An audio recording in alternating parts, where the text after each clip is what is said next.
Anupma, we can start in 1 minute. Yeah, sure, Rishabh. I hope I'm audible. Yes, you're. Okay, thank you. Yeah, it's audible. Shall we start? Yeah. Yeah, so good evening to all. On behalf of IEEE Photonic Society Student Chapter, in collaboration with MSME, Government of India, and IEEE AcSIR-CSIO Student Branch Chandigarh, I welcome you all for this wonderful section on partnerships, mergers, and acquisitions in tech companies by Ms. Himani Naresh from US. So, at the outset, I thank Dr. Naresh, but who is the backbone for this entire program, and who is a good motivator and inspirator for all of us. And I have to thank, and I'm grateful to the team consists of Anupma, Rishabh, Albin, and Nandu S. Gopal from our organizing team. So once again, I welcome you all for this wonderful section. And at the end of the section, you can have the interaction with Himani Naresh. And I now request Anupma to introduce Ms. Himani to the audience. Anupma, please.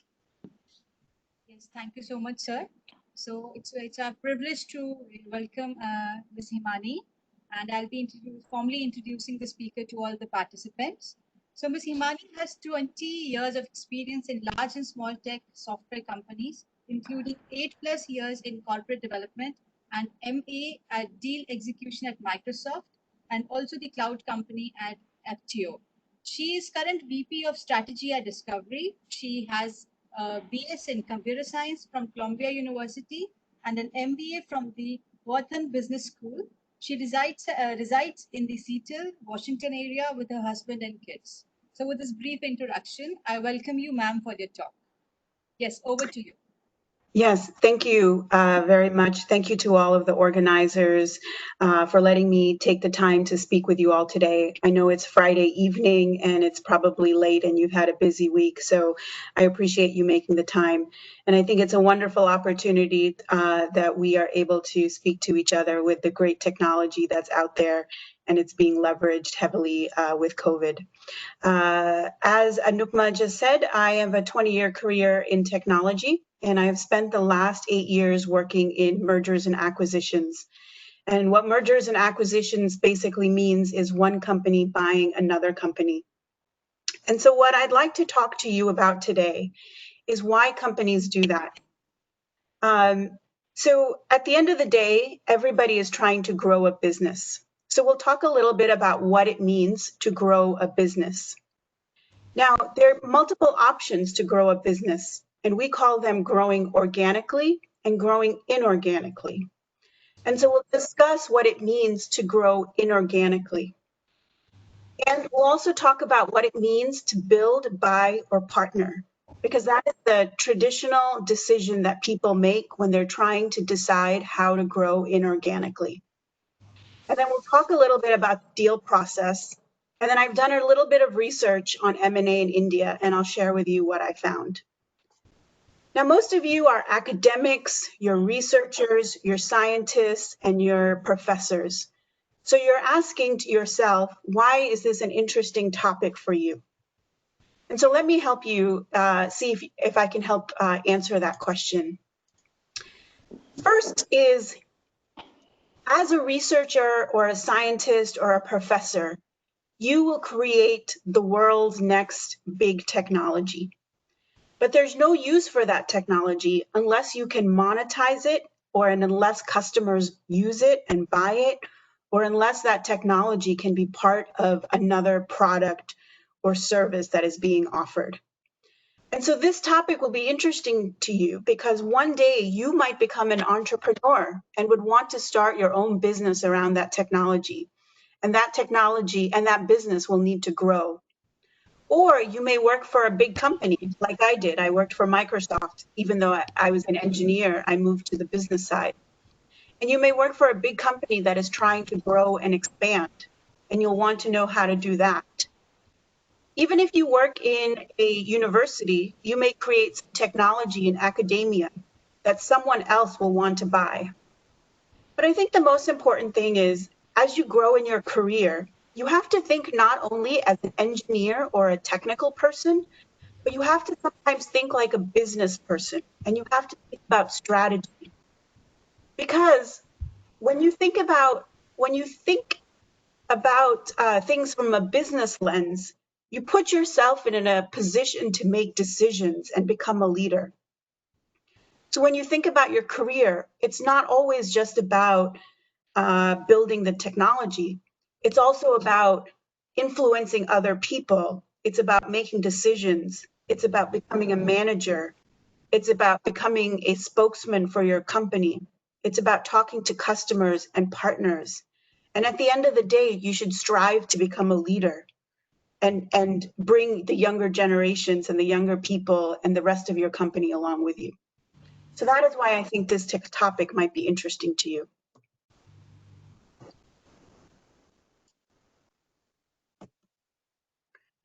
So let's talk about what makes a company. This may seem fairly obvious, but a company is basically strategy. You have to understand what you want to sell and why you want to sell it. You have to build your product. You then have to generate demand. You have to convince other people that they want to buy your product, and that is called marketing. And then you have to drive sales. That's when you hear the term sales and marketing. So most of you work on the left-hand side. You define the strategy, you define the vision, and then you build a product. So a company has four main parts, and they're very, very logical. You have people, you have employees. They can be scientists, they can be HR people, they can be finance people, legal people, but a company is built up of a whole number of people. And those people produce a product. For our purposes, we're going to talk about technical products, IP and tech. But this product can be anything. This product can be a car. This product could be a new service. It could be a new consumer good, like something you would buy at a grocery store. Either way, those people are working on creating a product. After you create a product, you have to find customers. You have to find customers who like your product, who want your product, and then are willing to pay for your product. And if they're willing to pay for your product, then you have revenue and profits. And then the cycle continues. Those revenue and profits pay the salaries of the people, and the people are able to continue to develop new and interesting technology. So let's talk about if you are a small company. Like I said before, your technology has the greatest value when you can find customers and can monetize that technology. And again, monetize that technology basically means find people who are willing to pay for that technology. So there's something out there that we call the hockey stick effect. You're all familiar with the game hockey, hopefully, and the stick that people play with. So what does that stick exemplify? If you look at the base of the hockey stick, it really talks about the time that you're actually using to create the technology. You're tinkering. Tinkering means playing and developing. And you start actually developing a product and creating a product. And that is what we call the blade years. So in the section 1 and 2, that's when you're actually creating the technology, the service, the product that you're trying to sell. This little edge here of the hockey stick blade, that is what we call the growth and the inflection point. That is when you test the market and you see if somebody is willing to buy your product, right? That's when you hire marketing people. You try to understand the customer. You try to understand how you're going to price the product. You understand how you're going to promote the product and generate demand. That is hard work, but it's especially hard work at a very, very small company with limited resources. So a lot of companies are not able to get past this point. What is past this point? The past of this point is surging growth. That's the hockey stick effect. That's when the stick goes up and everyone loves your product and is willing to pay lots of revenue for it. That is the hard part. So stage 3 is very, very challenging. You have to invest in customer acquisition. That means That means getting salespeople and marketing people and customer support people and legal people and finance people, because it's very, very complicated to take a product to market. There may be also lots of external pressures. There may be pressures around funding. Maybe you're running out of money to build a product. There may be pressures around competition. Your competition is beating you to the market. There may be price pressures. There may be regulatory pressures. Especially if you want your product to be used globally, there are lots of regulatory pressures out there in Europe, in the United States, in Asia. So you have to move quickly. Otherwise, the market will pass you by. So I think the question to ask is, how can you move faster? And that's something we'll answer in the next couple of slides. But let's talk about what if you're a big company. So you're a big company. I worked at Microsoft. There are lots of big companies out there. In the technology world, I'm sure you're familiar with what we call FANG, Facebook, Amazon, Netflix, Google, Apple, Microsoft, lots of big companies out there. They are always looking to grow. They have products and they have wonderful products, but they're always looking to innovate and get new customers and sell new products to their existing customer, go to different markets. So let's talk about what it means in a big company. So in a big company, it's a very simple equation. Profit equals revenue minus costs. I'm sure you face this in your own home when you are trying to balance your budget. So revenue is the amount of money that you bring in, and cost is the cost for running your business, like the salaries or the building costs or the computer costs or the IT costs. So to grow in a big company, you have to find new ways of growing revenue while reducing your costs. Hopefully that's very simple. Now, revenue is made up of two things. It's price times volume. So how do you grow your revenue? Well, you can always increase your prices, right? So if you sell a TV, and apologies, I'm going to use dollars because that's what I'm most familiar with. But if you sell your TV if Samsung sells a TV for $500 and now they want to sell it for $1,000, they could potentially double their revenue. But their customers are not always going to be happy with that. In such a competitive world, people are always driving down costs. So the real focus to drive revenue is to get new customers. How do you get new customers? Well, you focus on new geographic markets. And that is one of the things we'll talk about, how many companies are trying to get into the India market. You focus on new geographic markets, but you also create new and better products. And that way you can sell more interesting products to the customers you already have. So the big question is, how can you move faster? Everybody always wants to move faster. They want quicker, faster, cheaper. And inorganic growth helps you move faster. So organic growth is when you do it yourself, but inorganic growth is when you use partners or mergers and acquisitions to help you move faster. So what is the big goal? The big goal is always to get a multiplier effect. 1 + 1 does not equal 2. We want 1 + 1 to equal 3, or hopefully more. So what is the question to help you move faster? The main question is, what gaps exist in our products, in our expertise, or in our market strategy, right?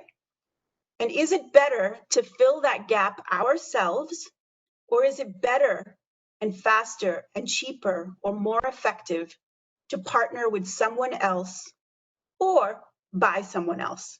Or if you're a small company, to be bought by someone else. Let me pause there and see if that makes sense to people. Are there any questions on what we mean by trying to grow faster and trying to understand what gaps exist? No, ma'am. Okay. So let's talk about why we might want to acquire another company. Okay. There is a question come up Okay. based on the previous. What about the small companies? Yeah, so like I said in my previous slides, trying to get to the market is very difficult for a small company. They may not have the money to hire a lot of marketing people and sales people and support people and legal people and finance people. So the way they can try to get to the market faster is to partner with other people, or they can try to be acquired by a bigger company that will help them reach the market faster. So there are lots of small companies out there with very, very interesting technology. They're called startups. And especially in the software world, which is what I'm most familiar with, software companies are always trying to be acquired by bigger software companies because they want to build a technology, but they need the bigger software company to help take that technology to the customers. They don't have that expertise internally, and to build that expertise is very, very hard and takes a lot of time. And sometimes they may not have the time because of funding pressures or competition, or they're not able to hire the right people, etc. So let's talk about why you may want to, why a company, sorry, the background noise. Is everybody on mute? Okay. So there is, so when you look at big companies, they often, and I have a picture here, it's basically a big fish going to eat a little fish. Hopefully that gives you an idea of what mergers and acquisitions mean. But let's talk about why you want to acquire a company. And you can also, the person asked about small companies. If you understand the lens of the big company, you can flip it and understand from the lens of a small company who may want to get acquired. So if you understand why a big company may want to do an acquisition, as a small company, you can position yourself to be acquired in the future. So sometimes a big company will acquire a small company to get people. Now, when I worked at Microsoft, we really wanted to focus on cloud security. And we didn't, trying to go hire people in the cloud security space was taking a long time because the hiring process takes a very long time. Apologies, can you go on mute? Thank you. So this is what we call acqui-hire. So sometimes a big company may not have a specific expertise, and they're looking to fill that expertise, right? And they may, it could be something like a software company that may be relevant for you. People in a software company are looking to build a new hardware technology, and they may not have hardware people internally, so they could go buy another company, a small company that is just full of hardware experts, right? And so that is what we call acqui-hire. So you are acquiring a company to hire its people because it's a fast way to get a team that's already built. So oftentimes they'll small engineering teams, 20 people here, 10 people there, and these teams already know how to work with each other. They already know how to work very well with each other. So a big company might be interested in buying a company with a small team just to get the people. Because like I said in the beginning, the people are the most valuable resource a company has. The people with the brains, with the passion for what they're doing, that is what they're willing to pay for and to acquire. Another reason that a big company may acquire people is to get a distributed and diverse workforce.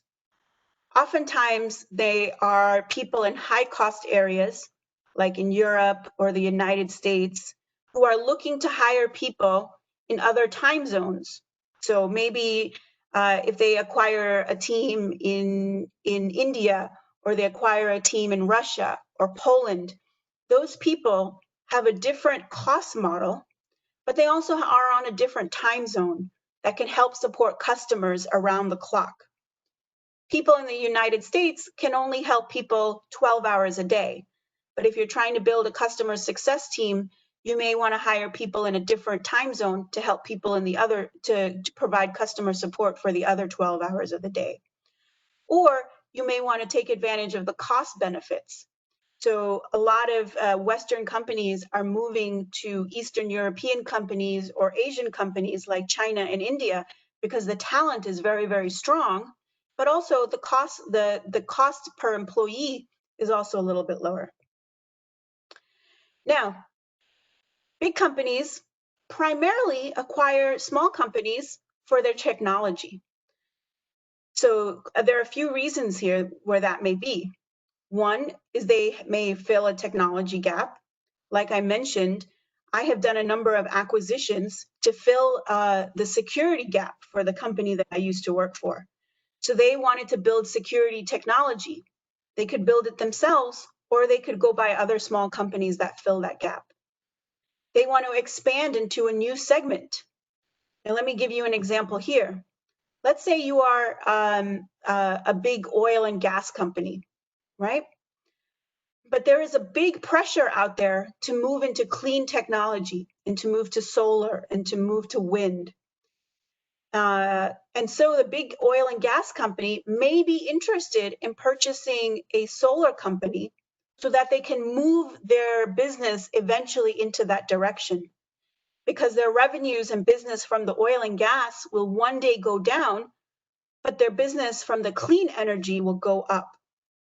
And so buying a clean energy company may help them do internal transformation and do a pivot to where the future is going. Or they may want to acquire patents.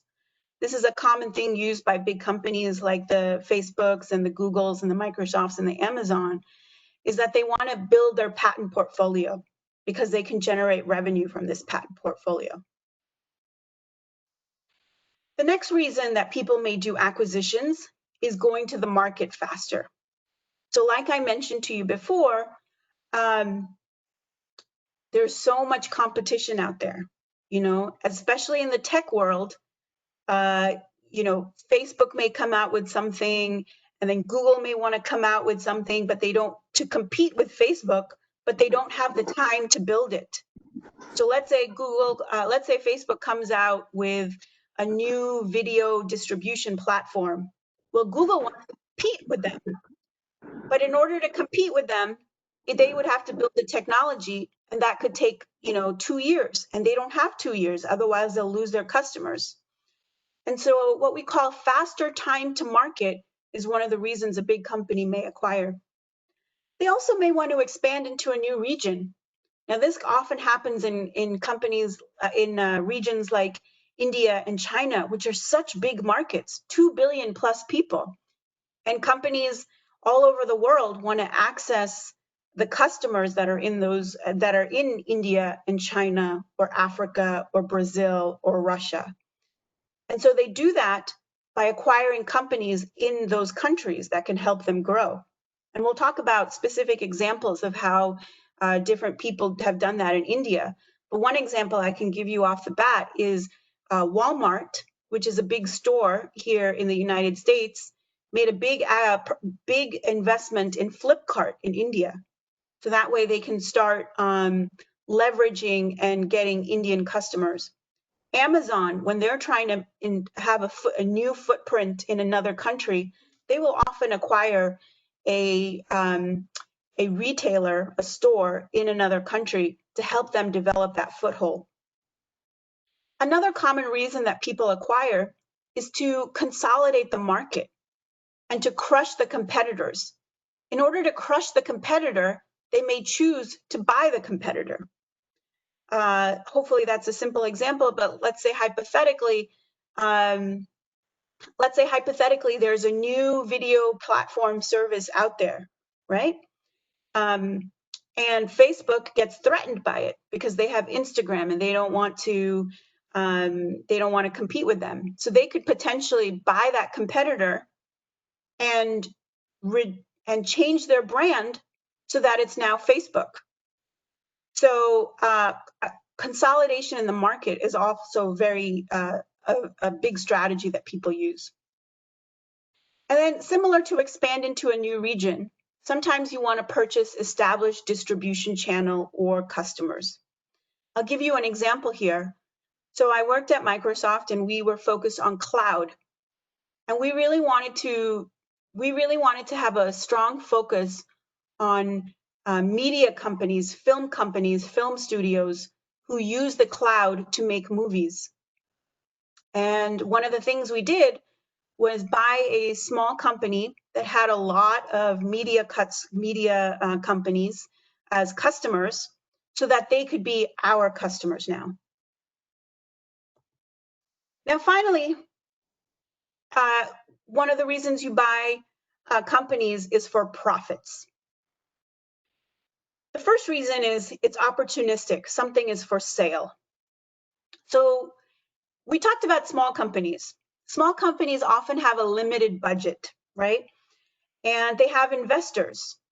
And because it's very challenging to go up that hockey stick, the investors, the venture capitalists or the funders, may push the company to go sell itself.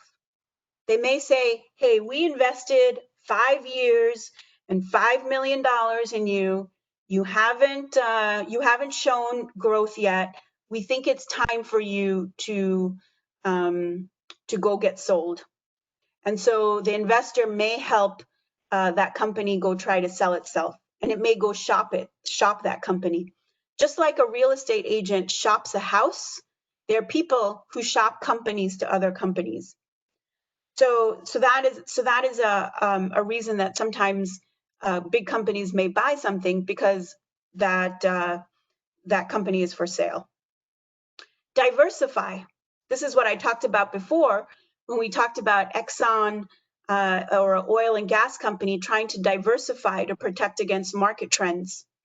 The trend of the market may be going towards clean energy, but they're still focused on oil and gas and drilling, so they have to diversify so that they can move with the market going forward. The next reason is cost and operational synergies. Now, this is often why sometimes big companies like airline companies merge together so that they can save costs. So we have, we have a number of airlines here in the United States, and they're often merging together because operating a airline company is very, very expensive. The cost of the planes, the fuel, the people, the regulatory costs, and oftentimes they have the similar routes. There's a plane that goes from Mumbai to Delhi, and there may be 3 airlines that serve that particular route. But if those companies can merge together, they can potentially save money. They can optimize on their fuel costs. So each company has to pay its own fuel costs, but together, if the 2 companies merge together, then they can negotiate for cheaper costs because they can take advantage of the volume. Or maybe they don't need as many planes. Each company used to have 10 planes, but now they only need 6 planes to cover that route between Delhi and Mumbai. So they can retire 4 planes and save some money. So this is a way that sometimes big companies, especially in the companies that have a lot of physical resources, physical assets, use to save costs. And finally, and probably what everything on this slide is about, is increasing revenue potential, right?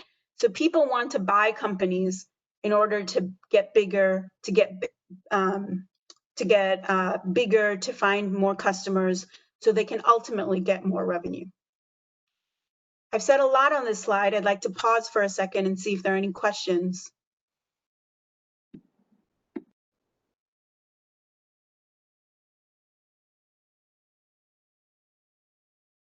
We'll also have time at the end, but there's a lot of information here that I gave, so I thought it would be a good time to stop. Yes, Okay. any question from the participants? Okay, well, let's move on. So let's talk about partnerships. So partnerships is different from acquisitions. Acquisition is one company buying another company.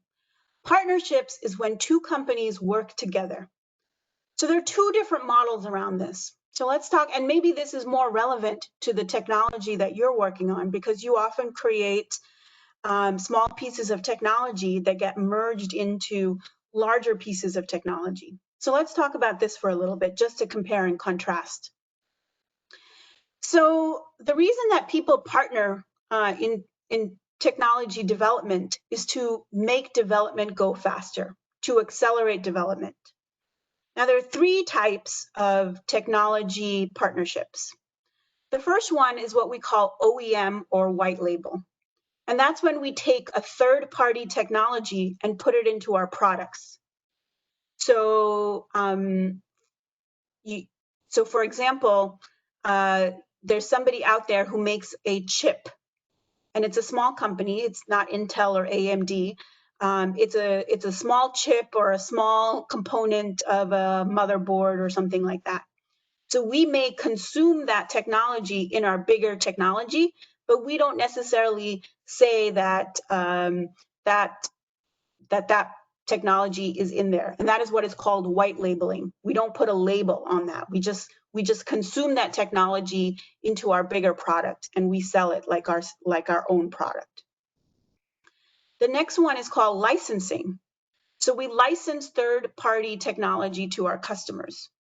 So oftentimes in software, we will incorporate another piece of technology similar to the OEM or white label in our software, but we will provide a license to it to our customer.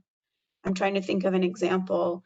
Maybe if there's a particular graphics tool that needs a specific component to the graphics tool made by another party, we can license that other graphics component into our software, and our customers end up having to sign 2 licenses. The next one is just integration, just pure integration.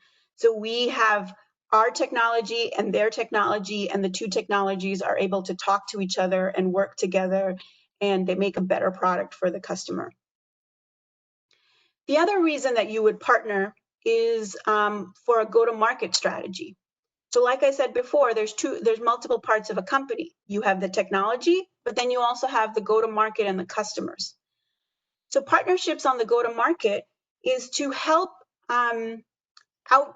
help accelerate distribution. So help accelerate the product reaching multiple customers. So here you could have a reseller.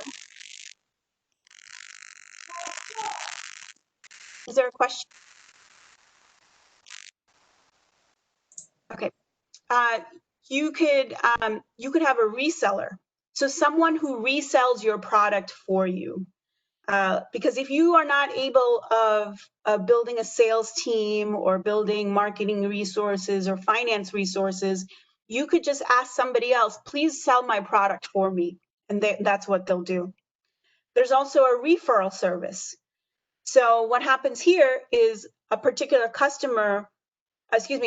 company will tell a customer, hey, I really think that you need to work with this other company. So the partner will bring them into a deal, and you will pay a referral fee. And then finally, on the go-to-market, there's services. So a partner is positioned for delivery or follow-on services.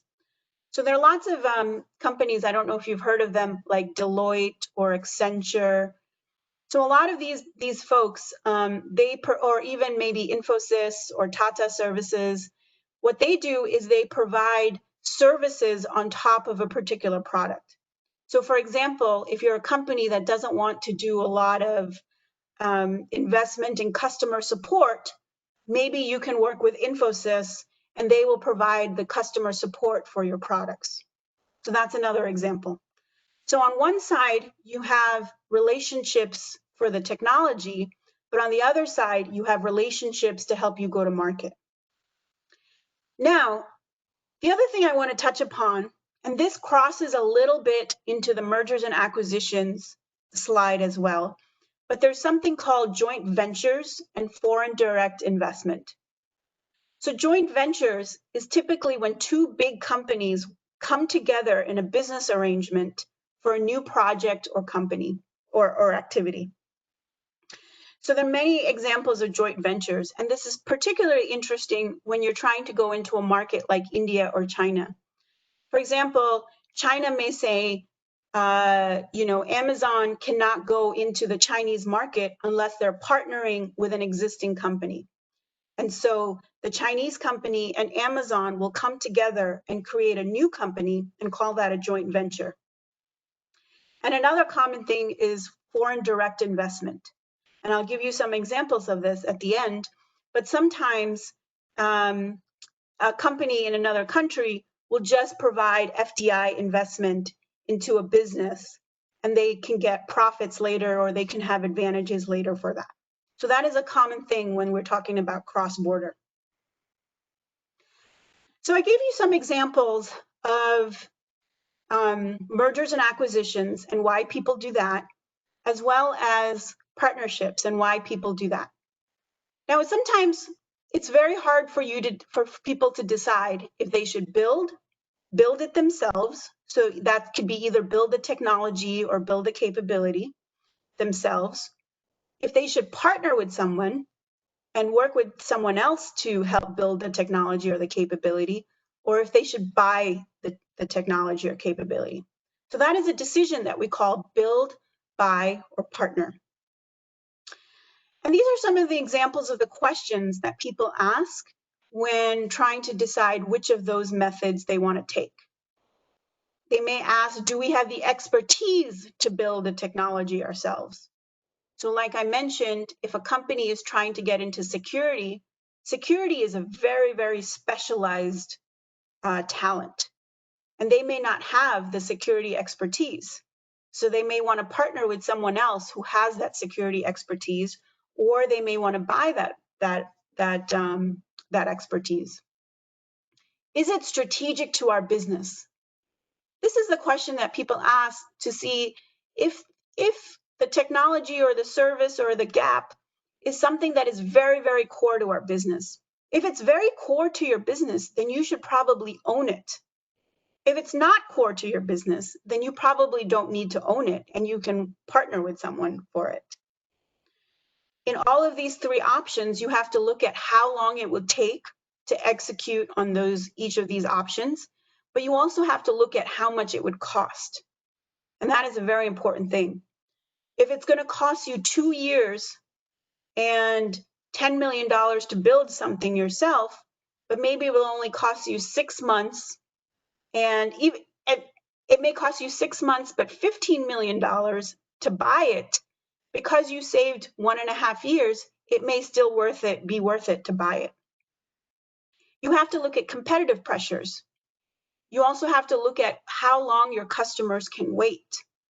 If this is something that you need right away and your customers want it right away, you may not want to invest in the time to buy it. You may just want to go you may not want to invest the time in building it. You may just want to go buy it or partner with someone.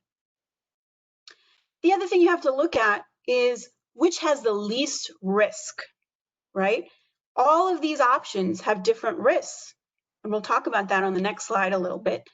But you have to look at which of these options has the less risk. And then, of course, you have to look at how the market will react. So imagine what the news is going to look like. If one company buys another company, is the stock market, are the analysts, is the news media, are they going to react positively or are they going to react negatively? So these are some of the questions that people ask. I won't spend a lot of time on this particular slide. You can go through it. But each of these situations, build, partner, or buy, has pros and cons to it. You know, obviously, if you build it yourself, you have more control, but it takes longer time and you may not have the resources. If you partner with someone, you may have the least control because you have to work with somebody else. You may have to share your profits with someone else or work with them to make decisions. So it may not have the best upside, but it might be the cheapest and it might be the fastest. And then if you buy something, it's usually the shortest time. It's usually very quick to buy something and you can own the technology, but then it's also expensive and highly risky. So let's go through what a process looks like in order to figure out if you want to partner with someone or you want to buy someone. As in any case, you have to do the strategy. You have to understand what you want to get, what your goals are. And you have to do diligence. You have to make sure that the thing that you're buying is actually okay. Just like when you're buying a house, you want to make sure that the house is strong. It has good foundations. It has good electricity and good plumbing. There's nothing illegal about the house. There's no debt on the house. So those are questions that you have to look at. Then you have to negotiate a deal. So this is all about, it's usually about money and it's about people and it requires negotiation. And then you have to execute on the deal. So when you're working on a partnership, you have to identify the requirements. What are you trying to accomplish with the partnership? You then have to say which partners can help you meet those requirements. You have to evaluate all the prospects and you have to identify the mutual value proposition. Now, this is very important. No one is going to want to go into a partnership with you unless they get something out of it. So you have to identify what is the value that you both are going to provide to the deal. You have to define how the deal is going to be structured. You have to negotiate the deal. Then you have to execute the deal. And I think what's most important is you have to track progress and adjust as necessary. So you have to say, okay, from this partnership, we're each going to increase our customers by 50%. And if we don't do that, then we're going to break the deal. And then you have to measure that progress to make sure that you're meeting your objectives. On our mergers and acquisitions, it's a very, very similar thing. You have to identify the gaps in your technology or your service. You have to do research on the companies that may help you fill those gaps. You have to do a financial assessment, where again, you say, is it cheaper to buy than to build it myself? You have to negotiate. You have to do due diligence. So you have to do due diligence on the house to make sure that the house is perfect and there's no problems. And then you sign the deal and then you integrate. And again, you track progress. That's a very high level, but each of these steps actually takes months. So a typical acquisition can take anywhere from 3 to sometimes 12 months, especially if the acquisition requires government approval. There's I don't know if you've heard, but the United States, there's American companies who are trying to buy this technology called TikTok, which is a video platform out of China. And so just the process of that acquisition is more complicated because the governments are involved and the governments are slowing things down and have their own interests. So these processes can take a long time. So let's talk about how you price something. So maybe one day you'll buy a house and you have to think about how you're going to price the house, right?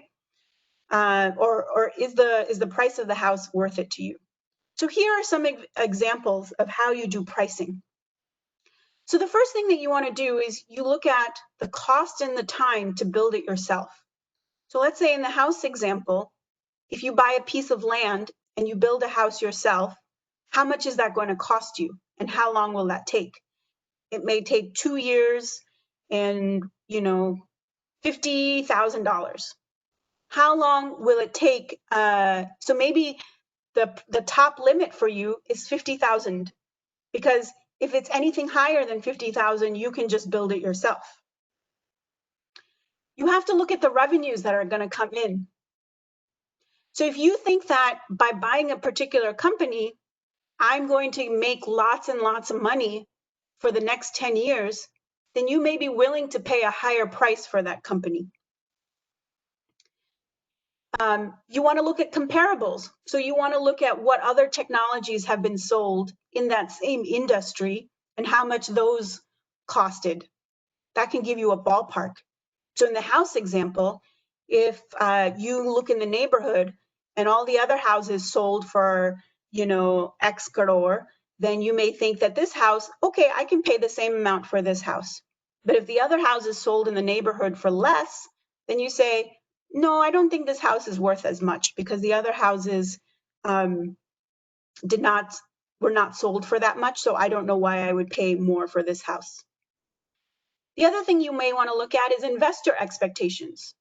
So if you're a small company, people have invested in your company. Those are your funders, they're the startup investors. And so they have expectations because they want to make money. And so you have to manage their expectations. They may want to make 2x or 3x their investment. So if they invested $1 million, they may say, I want to make minimum $3 million when the company gets sold. And so you have to listen to what their expectations are. You have to look at competitive bids. So just like when you buy a house, you may put an offer for the house, but somebody else may put a higher offer. Somebody else may put a higher offer for the house. Then you have to decide, do I want to raise my price or do I want to stay on my price? If the company is a public company, you may have to look at the stock value of the price of the asset. So sometimes public companies already have a market value based on the stock price and the number of shares. And then there's also distress assets. So oftentimes companies may be suffering. They may not be generating a lot of revenue. So they may be sold for a cheap price. And that's a good way to get a nice asset for a cheap price.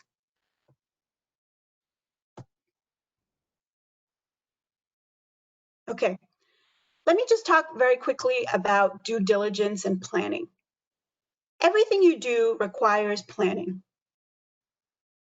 So on the people side, like I told you before, there's 4 parts to a company. There's the people, there's the technology, there's the customers, and then there's what I call the back office, which is things like finance, tax, legal, operations. So on the people side, you have to say, are the people high quality people? Is there a culture fit? And what will the new organization look like when you come together? On the technical side, you have to say, is the technology high quality? Will it integrate quickly? Can I integrate the technology that I'm buying into my existing technology very quickly? And what does that plan look like? You have to define the combined go-to-market strategy. How are you going to take this product, the combination of the 2 companies? So when the 2 companies come together, you're going to have a new product or a new service. And you have to figure out how to take that combined technology to the market. So that is what is called a go-to-market strategy. So you have to take care of your existing customers and any new customers. And then you also have to make sure all the documents look okay. You have to look at all the numbers. Do the finance numbers look okay? Or are the books, been cooked? Do all the contracts look okay? Do all the legal agreements look okay? So that's one thing you have to look at. At the end of the day, you want to make sure the technology and the people and all of the contracts and the legal agreements, that they all are very clean. And if they are, then that helps you make sure that the deal is going to be a success. Now let's talk about doing transactions cross-border. So there's certainly lots of acquisitions that happen within a country. I'm sorry, now I'm getting an echo. So, American companies buy American companies, and Indian companies buy Indian companies, and, British companies buy British companies. But there's a lot of cross-border. So there is American companies buying Chinese companies, or British companies buying Indian companies. Now, I don't have a position on whether protectionism is good or bad. The people of a country and its government and its elected officials have to decide that. But I'm just giving some examples of protectionism that sometimes influence whether companies in a certain country if there's an environment that's favorable to acquisitions and selling of startups. So for example, one of the examples is employee policies. Sometimes when a company buys another company, they may decide to lay off 20% of the staff because there's an overlap. For example, both sides already have finance teams, so they don't need another finance team. They just want the engineers, so they may want to lay off the finance team. But if the country's employee policies are not favorable to the company, then they may have a harder time with that. Ownership restrictions. So again, like I mentioned before, oftentimes if you want to go into China, the Chinese government says that you have to have 50% of the company has to be owned by local Chinese people, and 50% can be owned by the foreign investment. Those are very good reasons for doing that, but that may incent a particular company not to buy someone in China or somewhere else. You have to look at tax policy and IP restrictions. This is actually pretty important because oftentimes governments do investment in startups. So you have to look at what does the government want if the company gets sold. Do they have restrictions on tax? Are they going to want a percentage of the selling price? So let's say you buy a company and it's $10 million. Is the government going to want some of that? You have to look at IP restrictions. Sometimes governments don't let you take the IP out of the country unless you pay a big tax. If the IP was created in, let's say, France, the French government may say, I want to keep the IP in France. And if you want to take it out of France, you have to pay. And then there's things like antitrust. That's what I mentioned with the TikTok deal. You know, you don't want to create a monopoly in another country. So for example, if Walmart is going into India, the Indian government may want to protect its local retailers and may try to claim that Walmart is a monopoly. And then of course you have to look at corruption, competition, all of the things that you see in the left-hand picture. So let me just talk briefly about some of the information that I have done some research on about M&A in India. I'm sorry, it's not my expertise, but I will just share what I found on Google. So the information here is from a study that I found at the website that I have listed below. But of course, 2020 is a very strange year due to COVID.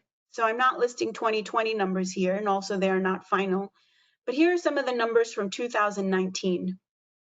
So as you can see on the left-hand table, there's lots of mergers and acquisitions happening in the Indian startup ecosystem. Almost 100 companies a year are being acquired, and that's pretty great. That's pretty strong. There's lots of very strong talent in India and lots of companies that are being created. And it's a healthy merger and acquisition ecosystem means that other companies are appreciating that talent and that technology. So on the right-hand side, I have listed out some of the type of technology that gets purchased. There's a big bucket called other. We don't know what that is, but as you can see, most of the purchases are in enterprise technology as well as deep tech. I did some research on deep tech, and it seems like deep tech is things like machine learning and artificial intelligence and really highly specialized technology that companies really are interested. And then there's a little bit of media and entertainment, consumer services, and health technology. And here I looked at some research as to what are the different types of deals that happen in India on a very large basis. So the 12% of the very large deals are distressed assets. So that is taking advantage of the bankruptcy code. So if a company is going bankrupt, then somebody else may be able to buy that company for cheap. Scope deals. This is the majority of them, 40%.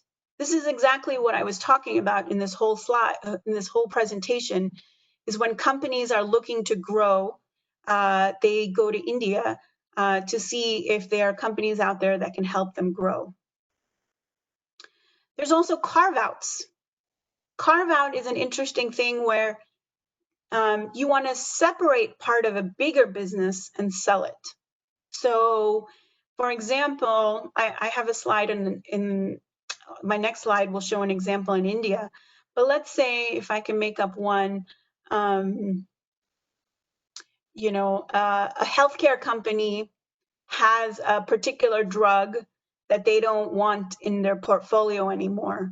So they may sell just that drug to a different healthcare company that can use it for a different technology. So basically they carve it out from themselves, and they sell it to someone else. There's mergers of equal size companies. This is what I was talking about with the airlines. So two airlines can come together, and two airlines of the same size can come together and create a new company. A big thing that's happening in India is India entry via mergers and acquisitions. So companies are looking to acquire, to get customers in India. And so they acquire a company that's already in India, and they use it to drive growth in the future. And then the other type of example, which I put here in italics, which is not on the table on the left, is buying a company that is headquartered somewhere else but has offices in India. Now, this is what I see when I was at Microsoft. I would see this very often, is that we would buy a company based in San Francisco or based in the United States somewhere, but they would have a lot of their engineering offshore in India. And that is a very common model. So I'm not sure if the table on the left includes all those numbers, but every company today, almost every technical company has employees in India because the talent is so strong and the quality is so good.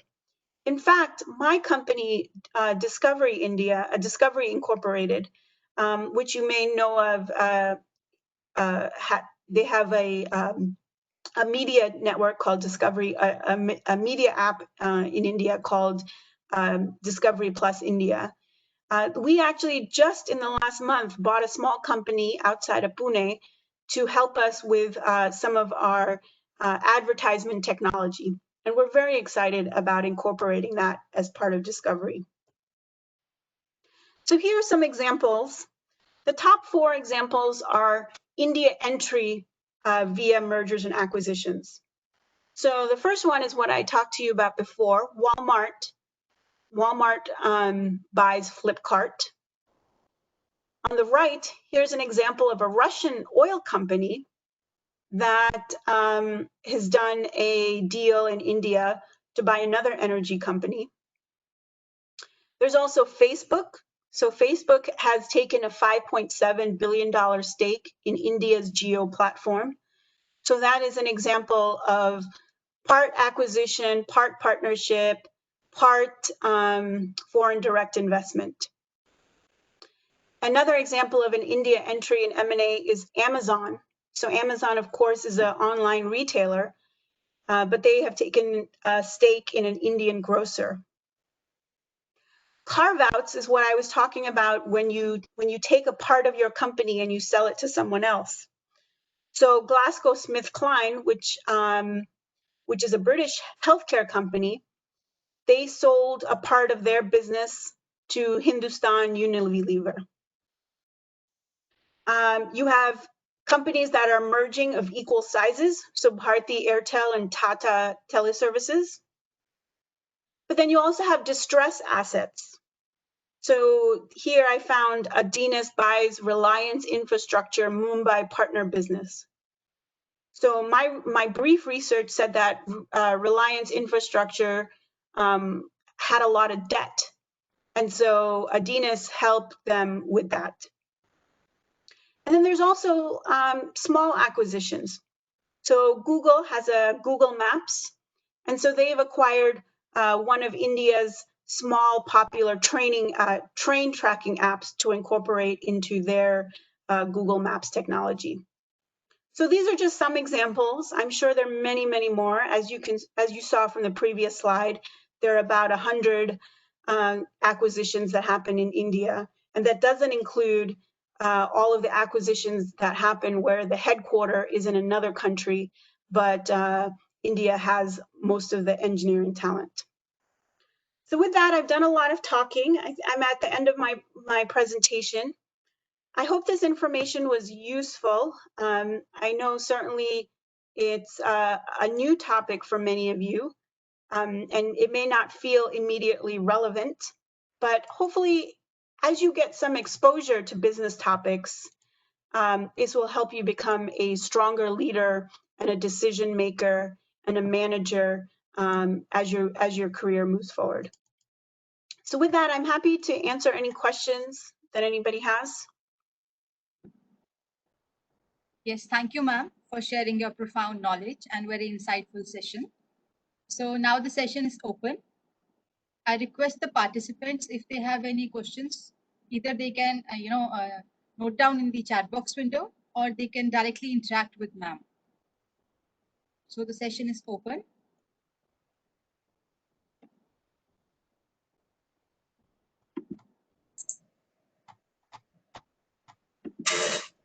Okay, I have one question. Yes. Ma'am, can you please comment on the partnership, keeping the point of view for the startups? So how to decide the shareholding patterns and all when they are dealing with the venture capitalist or something, because many of them are the starters here. So it will help them or me or us to understand it better. Yeah, happy to. So let me start by saying that small companies trying to do partnerships is very hard. And I'll tell you why. If you think of it from a lens of a big company. So a big company doesn't want to incur risk. They want to be able to partner with somebody, but they want to make sure that that partner is there from 5 years later and 10 years later. So partnerships for a very small company is often hard because it's very hard to get a big fish to care about the little fish. Does that make sense?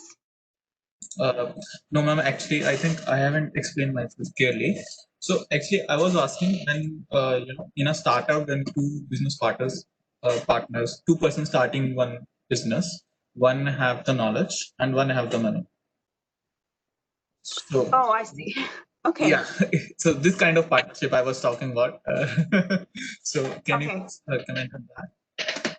Yeah, so you're talking about when you are creating a startup, but one person has the knowledge and one person has the money. Is that correct?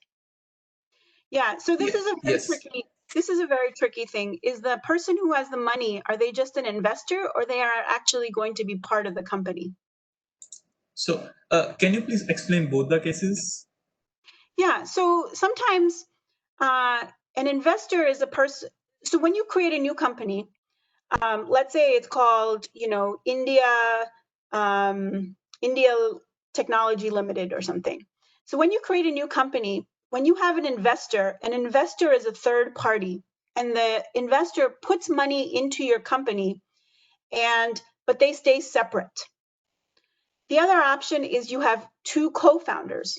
So you have two co-founders, and one founder is the engineer and provides the engineering talent, and the other founder provides the money and may have the business sense and may become the CEO or the sales and marketing leader, something like that. So from a perspective of the venture capital, what the startup investor, what they want to do is they want to look at what is the potential of the company going forward? How much money do they think that the technology is worth? And how much do they think the company is going to be valued in 5 years or 10 years? And that helps them determine how much money they want to put into it. And then how much money, what percentage they think that they own. So let's say if they think the company is worth 10 crore, right? So they think the company over time is going to be worth, I'm sorry if those numbers don't make sense. If I can just use dollars. If they think the company is going to be worth $10 million in 5 years, and they want to put a $2 million investment. So 2 million is 20% of 10 million. So they say, I want a 20% stake. So they may try to negotiate, I will give you 20% of the value of the company for 20% of the shares. Does that help? Yeah, slightly.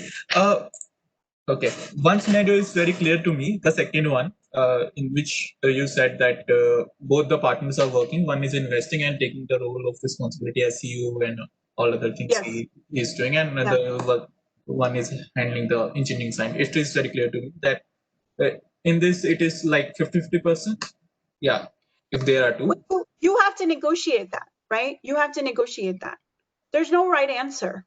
Both are very important. The person who creates the technology is very important, but also the person who's going to be the business person is also very important.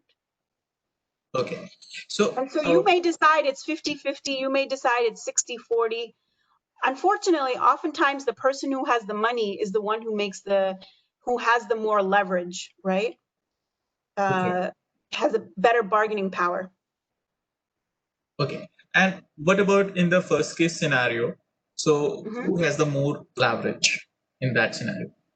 Well, in the first scenario, you're the one who needs the money, right? So if you need the money, if you need the investment, the bank always has the leverage. Wherever you go, whether you're buying a house or anything, the bank always has the leverage, right? So, but what you have to do is you have to argue that your company is going to be worth a lot more in the future. So you have to convince them that the technology is worth a lot more in the future. And then if you can do that, you can say that their investment should only be 15% or 20% of the shares. Okay. Right? So if they say you want $2 million from them, and they say your company is worth $10 million, I want 20% of the shares. And you say, no, I think my company is worth $20 million. So you give me $2 million for 10% of the shares. Okay. You have to negotiate that. Okay, thank you. Yep. Any other question from the participants?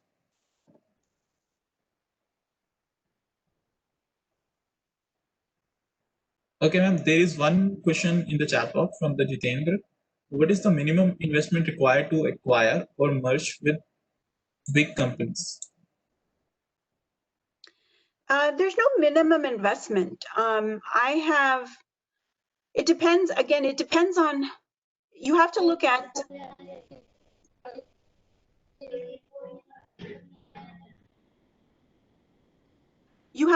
what you think the company is worth, right? And so these are some of the factors that impact what you think the company is worth. And so I'm not sure if I understand the question completely, but a company, just like a house, can be worth different value, depending on how much you value it. So someone could value the technology really high, but somebody else could value the customers much higher, right? So everybody places a different value on everything. So typically, if a big company wants a controlling share of a smaller company, they want at least 51% of that company. But they can also have a minority stake in that company. They may only want 25% of that share. of that company and then grow it over time or decrease it over time or sell their share to somebody else? I'm not sure if I understand the question correctly, so feel free to ask me again. I think you answered his question. Okay. Okay. Ma'am, I have one more question. So, how do these share prices are calculated? Okay, so you want to know how the stock market works, No, basically. no, no, not about the stock market. That I want to, Yeah. that I know it is related to PE. Yeah. But for the startups, Yes. how these share prices actually calculated? Because in the startup there is no such investment and all the things. So how? Yeah. So typically the investor will think about what is the future potential of the company. If they think that the future potential of the company is very high, then they will think that the company is worth more. Now, how do you think about whether a company is worth more or less? It comes down to revenue. How much revenue does the investor think the company will make in the future? How many customers do you think the company will be able to attract? What is the price the company is going to be able to charge for their products? At the end of the day, everything is about this thing right here, projection of revenues. How much money do we think that company is going to make? That is what the company is going to be valued for. Now, if you only have 2 people who own the company, then each of them gets 50%. If you have 4 people who are equal owners, then everybody gets 25%. But when the value of the company only comes in when money comes into the company. So when money comes into the company, and let's say $2 million comes into the company and they think the company is worth $10 million, then that $2 million would be 20% share, right? And then you have to then divide the share, the remaining share, it calls getting diluted. So let me give another example. And I'm simplifying this. Actually, venture capital is very complicated. So let's say there are 5 people who start a company. So each of those people get 20% of the company, right? And let's say they're all equals. So now an investor comes in and the investor says, I want to invest $2 million for 20% of the company. So you decide, do you want to go with him or do you want to go try somebody else? Well, let's say we go for him. So he gets 20% of the company and he has put in $2 million. So now the 80% that's left has to be divided between the 5 founders. So now their share used to be 20% each, and now it's decreased. So their share is now 16% each because the investor took 20%. So we call that dilution. Their share has been diluted. Their share used to be 20%, now it went to 16%. Okay, mainly it is based on the projected revenue. So Exactly. or the technology they are developing or what can be the future outlook of it. Exactly. Yeah. Thank you, ma'am, for taking my queries. Yep. Any more questions from the participants?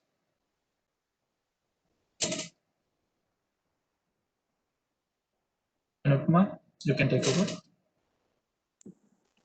Yes, thank you so much, ma'am. So I believe there are no questions from the participants.